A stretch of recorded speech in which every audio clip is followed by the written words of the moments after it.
అప్పుల ఊబిలో అన్నదాత గత పాలకుల పాపమే ఈ రుణ ఘోష.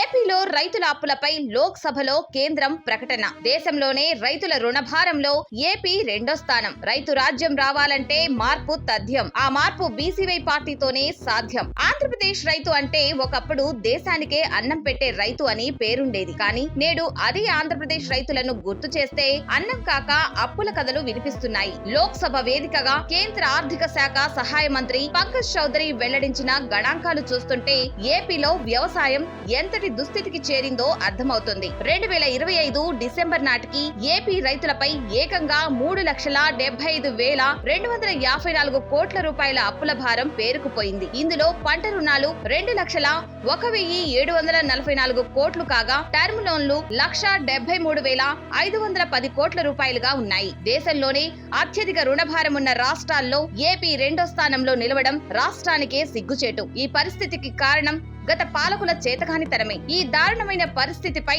బీసీవై పార్టీ నిప్పులు చెరిగింది. గత పాలకులు రైతుల సంక్షేమాన్ని గాలికి వదిలేసి కేవలం అంకెల్లోనే అభివృద్ధిని చూపించారని ధ్వజమెత్తింది. రైతు భరోసా అని పేర్లు మార్చుకుంటూ కాలక్షేపం చేశారే తప్ప క్షేత్ర స్థాయిలో రైతుల ఆదాయం పెంచే మార్గాలను అన్వేషించలేదని బీసీవై పార్టీ విమర్శించింది. అట్టహాసంగా ప్రచారం చేసుకున్న పథకాలు రైతుల జేబుల్లోకి చేరలేదని, అందుకే నేడు సగటు రైతు లక్షలాది రూపాయల అప్పుల్లో మునిగిపోయాడని ఎండగట్టింది. రైతుల కష్టాలు తీరాలంటే పథకాల పేర్లు మార్చడం కాదు, రైతుల బతుకులు మార్చే విధానం కావాలని బీసీవై పార్టీ డిమాండ్ చేస్తుంది. రైతులకు గిట్టుబాటు ధర కల్పించడంలోనూ పెట్టుబడి భారం తగ్గించడంలోనూ గత పాలకులు ఘోరంగా విఫలమయ్యారని ఆరోపించింది.